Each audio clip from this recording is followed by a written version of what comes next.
Hello, you beautiful Life Path One person. Welcome to your 2025 life sector overview. So, here we're going to look at how the numerology interacts with your personal vibration of your life path. And then we're going to look at all of the different sectors of life. And then we're going to get into your 12-month breakdown. So, stay tuned. With that said, I would like to bless this reading and this session for you with all forms of love, light, peace, prosperity, and abundance. And I pray that the messages that come through are ultimately clear and concise and they help you on your path to your highest vibrational good.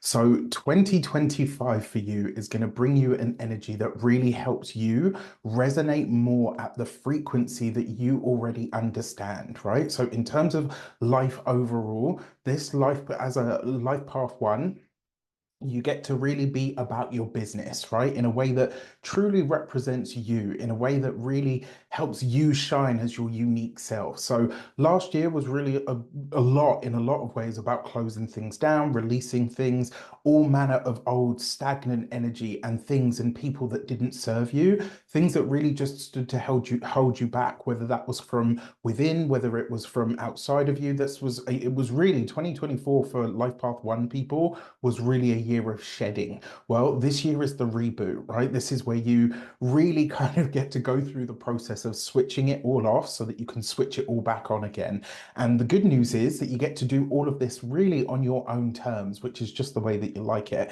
You might feel a bit more like yourself this year, and that's really great. It's also likely that everyone is feeling a lot more like themselves this year. So, this is one of those years where the axiom that says, when people show you who they are, believe them, is really going to hold true this year. Now, in terms of your love life, right? This could be a great year for love, especially if you're open to dating somebody, if you're, and as well if you're ready to say goodbye to all of the types and the demands that you've previously placed on love and start focusing really on who you are now and what you're going to be able to bring to a partnership as you are at this moment in time. It could also be the end of singledom for you, right? If you're in a relationship, this is really a time where compassion and caring and love and sensuality can kind of come back into the relationship. It is a time for you to think more about bringing back, or should I say, getting back to the relationship as you understand it when it was at its best. It can also be about how you can influence your relationship in that way. And rather than expecting it all to sort of go your way, you get really clear on bringing in all of the things that you really desire and all of the things that really represent you as a partner, and more importantly, as your partner represents you. Get really honest with yourself this year about what you do and what you do well and what you don't and what you don't want to do, right? This is a time for really staunch honesty in your relationship and then being really honest about how that looks to you or what the future looks like for you. It will breed honesty in relationships, and it definitely helps you find like that love and the love sector of your life goes that much smoother. Now, when it comes to your finances, your money, and your resources, this could absolutely be a year where it starts to feel like resources are finally flowing inward again. This year, due to the nature of the year and the times that we're in, I will say hold on firmly to your savings, build a nice little stash pot so that you've got a really solid base, and also think about what new avenues can make money for you. For some of you, this might be an old avenue. You might be bringing something back from the past that you've already used to earn money. This could be a hobby, it could be a skill, it could be something that was a side hustle. Now, that being said, I do want to remind you that not everything that is a hobby or a skill has to be a side hustle, right? That's not absolutely not the case. But at the same time, if you want to make extra bank, there's absolutely a possibility for you to do that this year.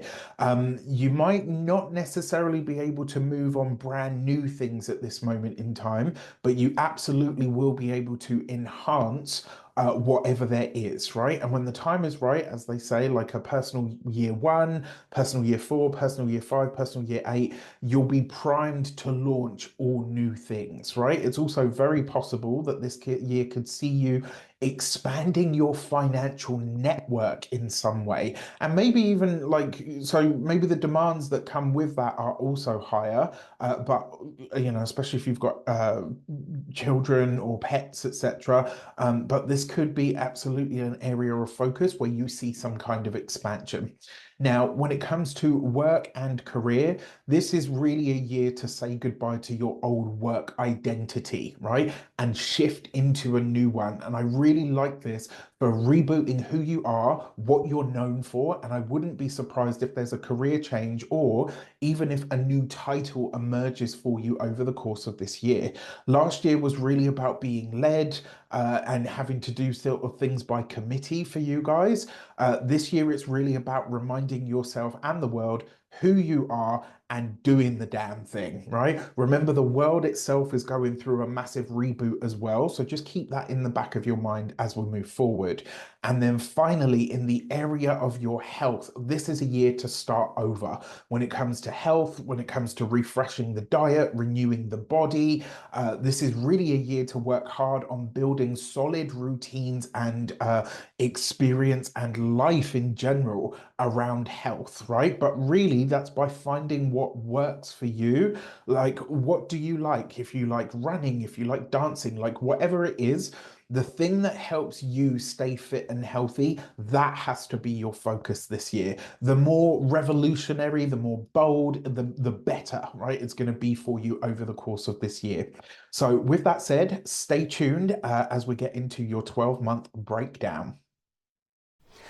Hello, you beautiful Life Path 1 person. Welcome to your annual 12-month tarot breakdown. So with that said, remember, these are for the year ahead. I love that you guys check in on them month by month. I love that you come back and let me know how it's going. I wish you all of the best. But before we start, as always, I would like to bless my decks of cards with all forms of love, light, peace, prosperity, and abundance. And I pray that the messages that come through are ultimately clear and concise, and they help you on your path to your highest vibrational good. So let's get into it. So for this year, well, let's see, right? You had your overview, so let's see. Remember, your first card out, it kind of typifies the year that you're about to have. So it gives you a bit of an idea of the overarching energy and flavor. So for your first card out over the course of this year, you have the Universe card. So this is actually, in this deck, this is the World card, but it's called the Universe in this one, right? So the fact that you have this card means that this year is going to be a profoundly big year. The fact that you have this card, especially because it's called the Universe in this deck, this is about your connection to the world. It's about your connection to your community. It's about your connection to the cosmos. This is about you really figuring out this year what it is that you want from life, where it is that you really feel like you can make the most impact, and more importantly, really discovering about yourself the things that have been hidden to you up until now. This year, I think, is going to be a massive year of rediscovery. I think for a lot of you, this is probably going to be a massive reboot. I am calling this year the reboot of humanity in general. I think this is going to be the year where we switch it back off, we switch it off and we switch it back on. So it's going to be a pretty big year in that regard. The other thing that I will say for you personally, this is a reboot of you. It's a refresh. This is about you really figuring out not only where you're going, but where it is that you can really use your community, the connections that you have, where it is that you can build new connections. This is a really exciting year for you guys, I think.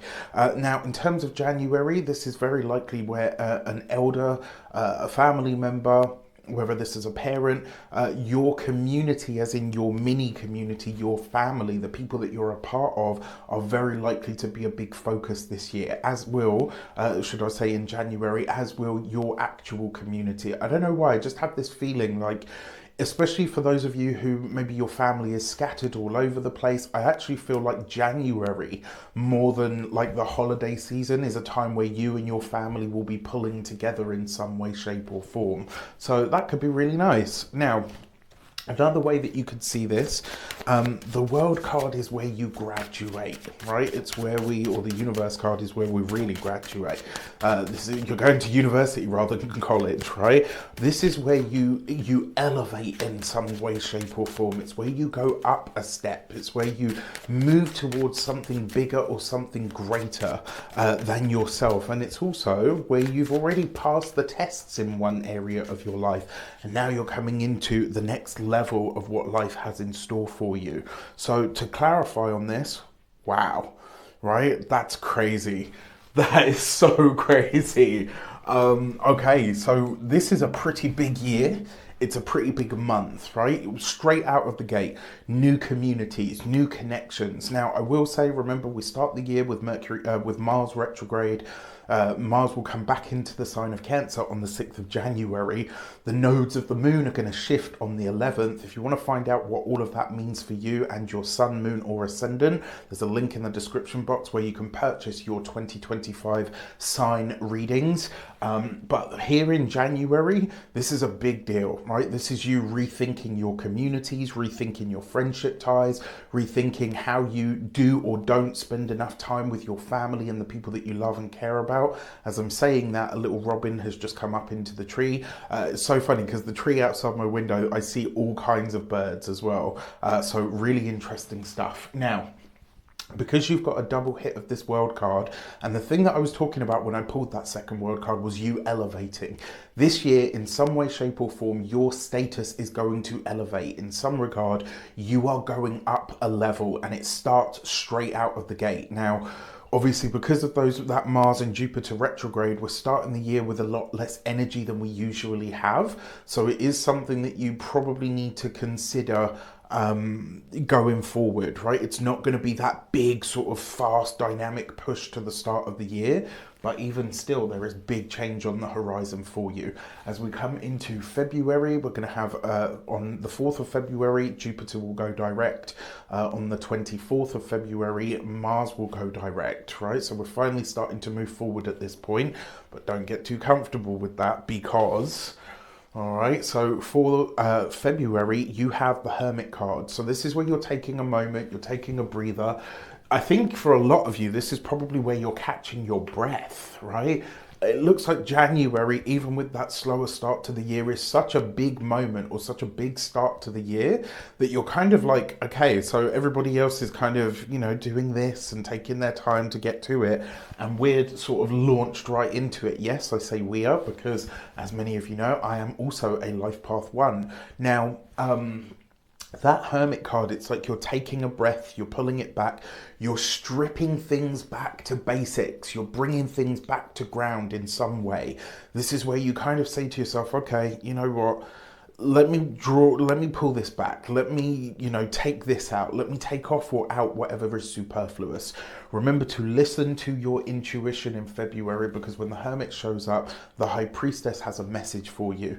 Now, you've got the Moon card with the Hermit. So I will say, if you have elderly, right, so if you've got grandparents, if you've got elderly parents, their health might be a bit of a concern in February. I really hope that I'm wrong on that front, especially if this is a health issue that's been recurring for them or it's come up a few times. This one has the potential to be a problem and to kind of stick as a problem. Now, you've got the Hermit card, which is number 9. You've got the Moon card, which is number 18. 1 and 8 gives you 9. You've got 2 9s. 2 9s is receipts. Something from your past is coming up for review. Now, this is very likely to be in a very tangible way. Because it's the Hermit, this may be something to do with school, something to do with maybe even religion, or even your belief system or your spiritual outlook on life. What's interesting as well is obviously the nodes of the moon are going to shift into Pisces and Virgo as at the start of the year, right, on the 11th. And the Moon card is Pisces and the Hermit card is Virgo. So it's really interesting that you're tapping into that energy fully in February. All right, so we'll see how that plays out. Now, March is a packed astrological month. We've got a full moon lunar eclipse on the 14th in the sign of Virgo. We've got the last new moon solar eclipse in the sign of Aries. Finally, we're done with that axis, right? And that is on the 29th. As if that wasn't enough, we've got Venus going retrograde on the 2nd of the month. We've got Mercury going retrograde. I think that one's on like between the 7th and the 10th of the month.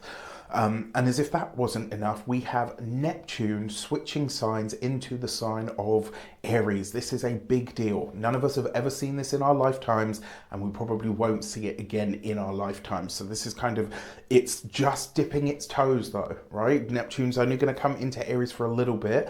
It'll come back out, and then in 2026, that's when all of these big planetary shifts really take hold for the long term.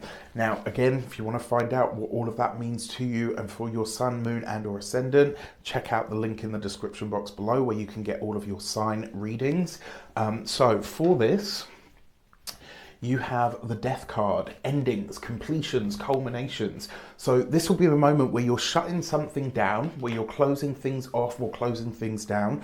It may also be a moment at which you decide to end something, right? So the Death card shows up a lot of the time to say to us, this thing, this experience, this job, person, situation, relationship, etc., whatever it is, it's seen its sell by date. What are you going to do about it? And if we choose consciously to let something go, close something down, or to end something, we tend to avoid the Tower. The question is, what will you do?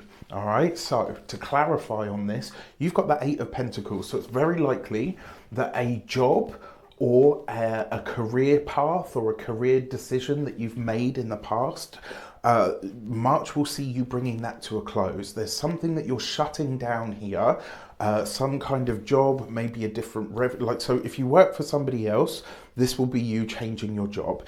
If you work for yourself or you've got your own business, this is some part of your business or even your business in general that you're closing down for something else. Now, as we're all adults, none of us would just do this for no reason, right? We're not just going to say, well, I'm going to chuck my job in and just sit on the couch for the next however many years of my life.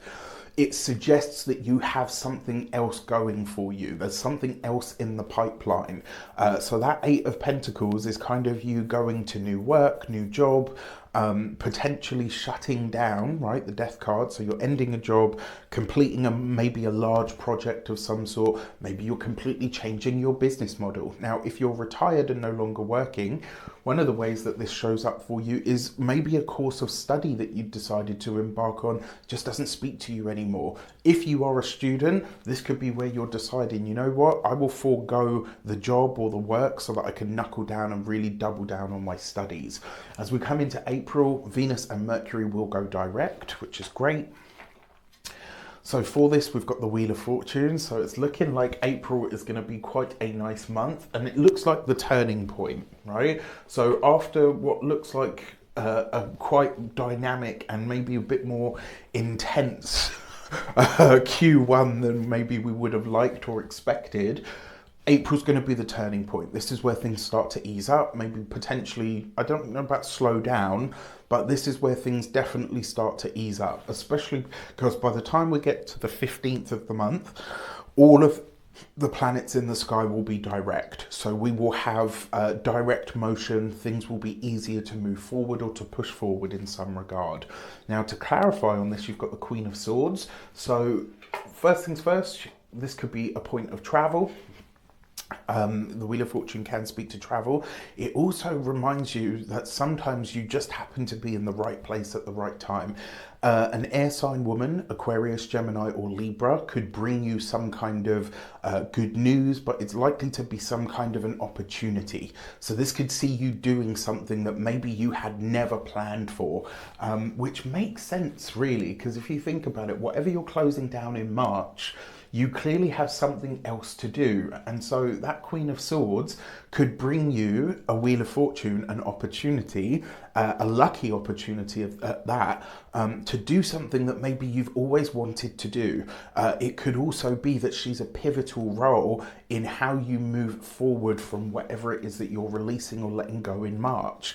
Now, the Queen of Swords, even if it's not an air sign woman, they tend to be older than us. This is somebody that would be considered salt and pepper haired or bearded, like myself. This is also, the Queen of Swords, this is somebody that's tough on you, but they're tough on you to get the most out of you. All right, so I will say it's not necessarily going to be easy, but it will definitely be worth it. So as we come into May, Saturn is going to move into the sign of Aries as well. So again, remember, this is just dipping its toes. Saturn is going to be a 3-year transit. Neptune is going to be a 14-year transit. So we're just getting a little taster because these don't go back in full time until 2026. So for this, you have the Lovers card. Love, relationship, partnership, very likely to be a big part of this year. And remember, the Lovers card is also represents choice. And you've got this with the Nine of Pentacles. If you are single, May, there are a lot of options on the table, or there are at least 2 or 3 options on the table that feel really good. It feels to me like if you're single, you're meeting somebody that you can really be yourself with, that you feel like, you know what, yeah, I feel like they're down to earth, like they're like me, salt of the earth kind of energy. That Nine of Pentacles is enjoying something. It's pleasurable, it's sensual, sexual even. It's the best of what you can have. If you're partnered, married, or in a long-term commitment, your relationship is doing very well in May, and you're just enjoying life that much more. What I will also say, with the Nine of Pentacles, this is really about having the luxury experience. And because the Lovers card represents choice, this is you choosing to have the best that you can have, which makes me wonder as well, like if you're doing some kind of renovation on your home, if you are purchasing a car or a vehicle, this is really the ideal time to start something like what I've just talked about, because obviously that first 4 months of the year, we've got so much retrograde energy. So unless you're redoing something, or it's remedial, or you're buying secondhand or upcycling, that's a really good thing to do this year because we're in a universal 9 year. So if you can buy secondhand or upcycle, absolutely fantastic. If whatever you're doing requires something brand new, May onwards is probably the best time. And look, you know, you're choosing the luxury experience, which is awesome.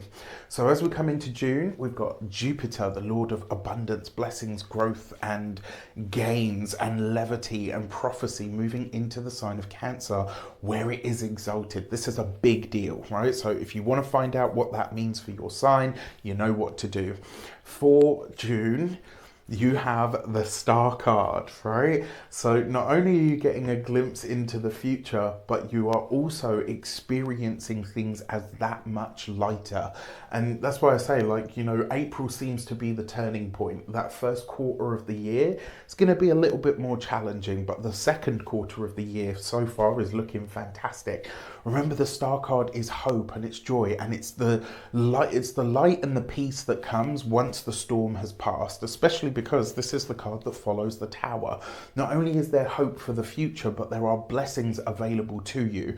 The other thing with the Star card is it gives you a glimpse into the future. You get a little bit of what's coming to you now, then you get a whole lot of it later. To clarify on this, shut the front door. I mean, wow, look, I have to say, so far, even out of all of the sign readings that I did, you're the only one to get double doubles. Nobody else in all of the readings that I've done has had 2-2. The double hit of the Star card, June is going to be a peak power month for you. This is going to be a moment that I don't think you will forget anytime soon. The fact that you have this as well, when it comes to technology or anything that has a technological slant, June is a really good month for you to lean into that, whether this is AI, new tech for the home, new phone, new laptop, all of that kind of stuff is great. Now, as we come into July, we've got the second Mercury retrograde of the year. This one's in the sign of Leo. The one in March will come back into the sign of Pisces, but this one stays in Leo. We've got Uranus moving into Gemini, just dipping its toes until 2026, but still massive deal. That is a once or twice in a lifetime transit. So unless you were born with this, you will never see it happen again. All right, like pretty big deal. So for this, you have the Judgment card. So the third quarter of the year begins, and the Judgment card is another change point, right? So you had one change point in April. You've got a second change point in July. The Judgment card is a call to action. Life is going to sort of rumble with you and say, right, listen, we need change, we need movement. This is the end of an era. The end of a bigger or a larger cycle in your life will wrap up in July. So whatever's taking place here, you're being asked to really think about how you can assimilate all of the lessons from the past. To clarify on this, you've got the Knight of Cups. So this is an offer or an opportunity that changes everything, right? This is, because remember, the Knight of Cups is a solid offer. It's something or someone that can be counted on. And this is basically saying that whatever is coming your way, it's solid, right? You can trust this thing, you can trust this person. It works in your favor in some regard. Now, and this will be something that comes to you as well. It's not going to be an opportunity that you have to go hunting for. What's really interesting about this is because it's on the Judgment card, this suggests that this is an old opportunity. This might be, let's say, 3-5 years ago, someone said to you, you know, we're offering you a chance to work with us. And at the time you were like, meh, you know what, I haven't got time for it. Or, I don't know if it's legit, so I'm not going to bother. And then years later, you think to yourself like, man, I wish I'd have taken that opportunity. This is one of those moments where an old opportunity, one that you thought was long dead and buried, is coming back to you. This time, however, you have the chance to move on it. My advice to you would be to do so, because you probably won't get this chance again. Now, you know me. I always say, right, there's always multiple opportunities. If something's for you, it will never pass you by. This is something that's been offered to you once before. You declined it, or you weren't able to take it for whatever the reason, right? But this is something that you would have thought about, wished you could do, all the rest of it, and it's coming back again. The universe doesn't grant these kinds of opportunities, over and over. So my advice would be to lean in. What follows that for August is the Empress. So not only are you enjoying life, but you're potentially going through a little bit of a glow up at this time. You're going to be very desirable. People are really feeling that life path one energy that's very charismatic, that draws people in, that gets people fired up. And yet, August, you are just enjoying life. And you've got this with the Ace of Wands. If May was a sensual, sexy time, then August is going to be, well, let's just say if you're single, it's going to be a hot one summer, okay? And if you are partnered, married, or in a long-term commitment, you and your partner are going to be like, when you see people and you're like, oh, get a room, right? You and your partner just won't be able to keep your hands off each other. If you're of childbearing age and you're looking to have children, whether that's to adopt, whether that's to get a surrogate, whether that's to, conceive you and your partner, this is fertile energy. This is baby making energy. So if you want kids, August is a great time to get busy trying, if you know what I'm saying. Now, the Ace of Wands is creative. It's beautiful. This could literally see you on stage. It could see you on the radio. It could see you on TV. There's some kind of, whatever the offer is, August is where you're doing it. And it's like you spent this whole year in some regard really preparing for it. So love that. I mean, again, the second quarter of the year is shaping up to be absolutely beautiful. So as we come into September, you'll have the second eclipse season of the year. On the 7th of September, we've got a full moon lunar eclipse in Pisces. On the 21st of September, we've got the new moon solar eclipse in the sign of Virgo. Pretty big deal. So for this, you've got the moon card, right? So moon card is the past, but remember, the moon card is also where we are reflecting or looking back over something. So considering the incredible 8 months of the year that you start with, September's quite a slow month. And I think, to be fair, you probably need that. Now, you've got this with the Knight of Swords. Be very mindful and very conscious of what is going on at this time in terms of paperwork, documents, I will say it's probably like if you're having interviews and stuff, be very mindful about what you say at this time, because it's not to say that someone's going to use it against you, but it's like something could be misconstrued. So this is, I will say, September is a time for you to be really clear about what you say. Say what you mean what you say, and stick to your guns, right? As we come into October, you've got the Emperor. This is about commanding your space, and it's also potentially about authority figures and or leadership. And you've got it with the Lovers card. So if you are single or if you start dating somebody this year, October could actually be a time where you make it official. We are a partnership. I really love this person. We're getting married. You know, somebody proposes. All of that stuff is potentially going on. It's also possible that you could be choosing the Lovers card to embark on some kind of study. The Emperor, right? Because the Emperor is the learning institutions, school, university, college, apprenticeship, all of that sort of stuff. So October could be a time where you're really dedicating a lot of time to your studies. We first saw the Moon card in February. So whatever's going on in Feb, you're potentially revisiting it in September. We saw the Lovers card in May. So whatever relationship is starting or whatever's going on in the relationship here, and even potentially here, October is where it really culminates or starts to solidify in some regard. The third and final Mercury retrograde of the year is in Sagittarius. It comes back into Scorpio. So there's that. For this, you've got the Strength card. Your physical health and vitality will probably be a big focus for you in November. Another way this also shows up is November's where you're having to take, because it's not the Fool card, right? But it carries a very similar energy. This is where you're weighing up the risks and you're deciding what you're going to go for. Now, if a grandparent's health was a challenge in February, it will probably be a parent or a partner's health that maybe needs some support in November. This would be, you know, a significant other. Queen of Cups tends to be a universal significator for a mother. So your mother's health might be a question or a consideration in November. Now for the Queen of Cups, usually a water sign woman, Pisces, Cancer, Scorpio. This person is giving you support, but they're also giving you the challenge, right? And women this year play a pretty big role for you. Maybe in the opportunities that they're giving you, maybe in the support that they give you, but also maybe in the support that they require from you.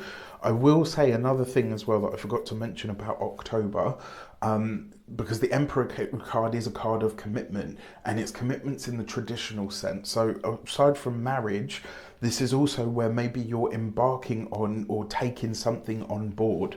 Maybe you're moving a parent in so that you can care for them, you know, something along those lines. As we come into December, you have the Sun card, so you're finishing the year strong. You started the year strong, you're finishing the year strong. Remember, the Sun card adds light, heat, blessings, and joy to everything that it touches, and it diminishes your challenges. So your parents' health, etc., they will heal, right? They will be okay. They'll be fine. It's that not that they're passing. And then you've got this with the Judgment card. So we've seen the Judgment card before in July.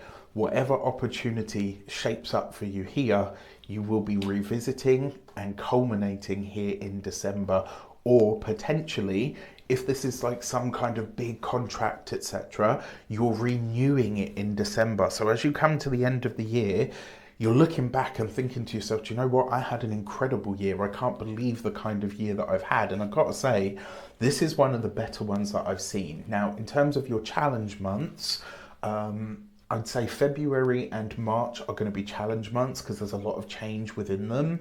I'm going to say September and November are going to be challenge months because there's a lot of change within them. Your power months, however, January, I absolutely love. June, I absolutely love. July and August are fantastic. December is fantastic. I think April, I actually really like May as well. I think May is a power month. I think the others that I've not mentioned are neutral, right? So all in all, pretty decent. Let's check out the Human Design Oracle deck for your key to the year, and and see what your overall energy is, or it's like your key to activating all of this and making it work in your favor. And yours this year is the Gate 10 and Empower. And the message behind this card is you empower other people by empowering yourself, by truly owning your personal power, living your path in the best way that you can live it, by being your magnanimous life path one self, by really living your truth and standing in your truth, your personal power, your energy. That is really what wins this year for you. And in numerology, we're always simplifying. So what do we do here? You've got the number 10, slice off the 0, and it gives you the number 1. So what that means for you is this year, as long as you are empowering yourself, you're living life on your own terms, you're rebooting what it means to be yourself, what it means to be yourself out in public, and what it means to be the same person that you are inside as well as you are outside, you are going in the right direction. This is the way that you really show people how to get the most and the best out of life, is by being yourself and living your honest truth. With that said, I wish you an abundance of all of that good stuff. Have a fantastic 2025. Take care, and I'll see you soon.